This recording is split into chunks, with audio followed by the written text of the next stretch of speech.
2014 से राहुल जी मोदी सरकार की नीयत और मोदी सरकार के नीतियों के खिलाफ अपनी आवाज संसद के अंदर और संसद के बाहर उठा रहे हैं।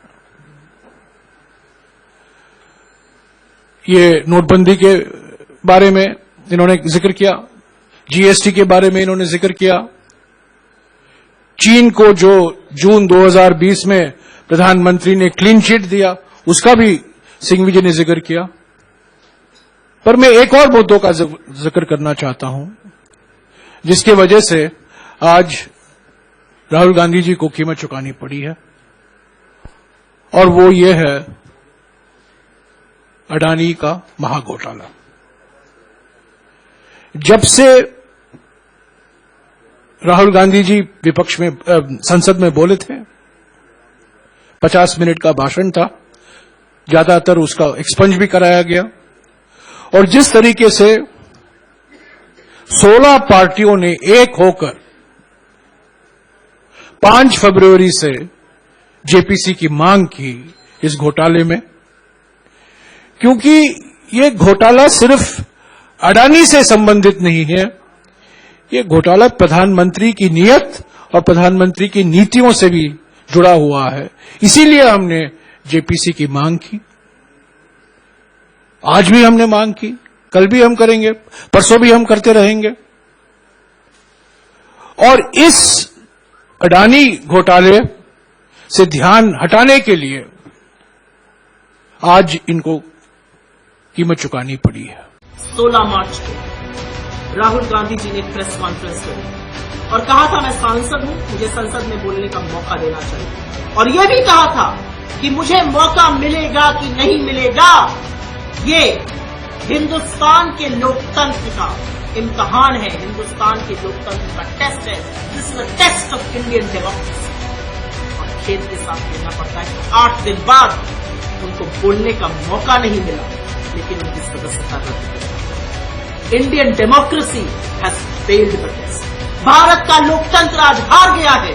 भारत का लोकतंत्र आज नरेंद्र मोदी के दम्भ और अहंकार के सामने, उनके सत्ता के लोभ के सामने हार चुका है। ये अगर आप आज नहीं मानते, आज नहीं समझते, तो मुझे नहीं पता आपने कब समझा, क्योंकि आग तो बस्ती में लगी है और सबके घर तक पहुंचेगी। घर आपका भी नहीं बचेगा। अपने अपने घर मत बचाइए। इस देश को बचाना पड़ेगा, इस देश के लोकतंत्र के प्रहरी को बचाना पड़ेगा, जो आपकी आवाज बिना संशय के आंख में आंख डाल के नरेंद्र मोदी के बोलता है, उसको बचाना पड़ेगा। आज मुझे ऐसा लगता है कि राहुल गांधी एक व्यक्ति नहीं, आज वो प्रतीक बन चुके हैं। नरेंद्र मोदी से लोहा कौन ले सकता है? उनकी करतूतों का पर्दाफाश कौन कर सकता है? अडानी पर बिना नार लपेट के सवाल कौन पूछ सकता है? नीरव मोदी और ललित मोदी को चोर कौन बुला सकता है? चीन पर आपकी चुप्पी पर सवाल कौन पूछ सकता है? वो राहुल गांधी है। और इसीलिए आपको लगता है कि उनकी सदस्यता खत्म करके आप उनको चुप कर दीजिए।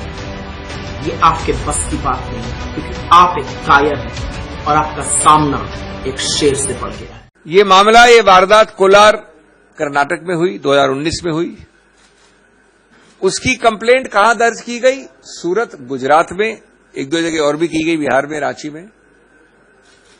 तो जब ऐसा होता है कि वारदात, फौजदारी वारदात कहीं हुई हो अमुक जगह, और फौजदारी वारदात की कंप्लेंट किसी दूसरे प्रदेश में हो, तो कानून विधायिका ने बहुत पहले एक संशोधन द्वारा एक नया प्रावधान बनाया था, कई वर्ष हो गए, जो बाध्य है, जो स्पष्ट है कि जब ऐसा हो तो आपको एक 202 कहते हैं, उसके अंतर्गत एक निरीक्षण परीक्षण करना पड़ेगा, इंक्वायरी करनी पड़ेगी, या तो मजिस्ट्रेट खुद करे या पुलिस द्वारा करे कि क्या उस मजिस्ट्रेट का अधिकार क्षेत्र बनता है। जब तक वो मजिस्ट्रेट ये शुरुआत में नहीं करता है इंक्वायरी, तब तक वो कंप्लेंट से आगे नहीं बढ़ सकता। रोचक बात यह है कि ये मुद्दा स्पष्ट रूप से इस श्री राहुल गांधी केस में उठाया गया, जजमेंट में लिखा है, लेकिन निर्णित कहीं नहीं है। ये इंक्वायरी कहीं नहीं हुई गुजरात मजिस्ट्रेट द्वारा, यद्यपि ये मामला आया है कोलार कर्नाटक से।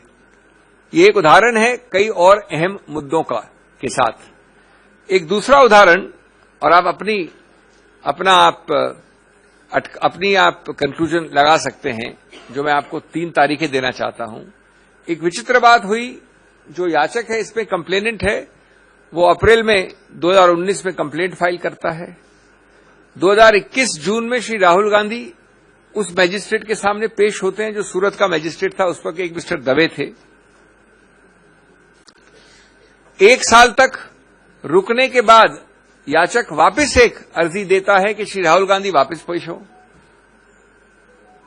जब मार्च 2022 यानी पिछले वर्ष वो दूसरी याचिका बार बार उनको बुलाकर तंग करने की प्रक्रिया पे मैजिस्ट्रेट वो खारिज कर देता है, तो याचक कंप्लेनेंट हाईकोर्ट जाता है और अपनी कंप्लेंट का खुद एक स्टे ले लेता है।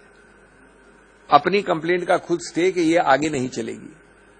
1 साल तक वो पड़ी हुई है, 11 महीने से उसका कुछ नहीं करता है, सब कुछ ठीक है उसके लिए। अचानक वो वापस जाके फरवरी इस वर्ष फरवरी में यानी पिछले महीने हाईकोर्ट को कहता है कि साहब अब काफी एविडेंस आ गई है, अब मैं अपनी खुद का स्टे को वापस लेना चाहता हूं, स्टे को आप निरस्त कर दीजिए, यानी स्टे को स्टे कर दीजिए, स्टे को हटा दीजिए। हाईकोर्ट करता है और वापस जाके मैजिस्ट्रेट जो अभी तक बदल गया है, एक नया निर्णय आ जाता है जो अभी कल आया। आप अपने आप चित भी अपनी, पट भी अपनी, अपने आप लकीरों के बीच क्या हो रहा है समझ सकते हैं, संज्ञान कर सकते हैं। इस देश में लोकतंत्र खत्म हो गया है। इस देश के लोग जो इनके दिल में है, हमारे दिल में है, बोल नहीं सकते हैं। इस देश के इंस्टीट्यूशन पर आक्रमण हो रहा है और उस आक्रमण का मैकेनिज्म क्या है?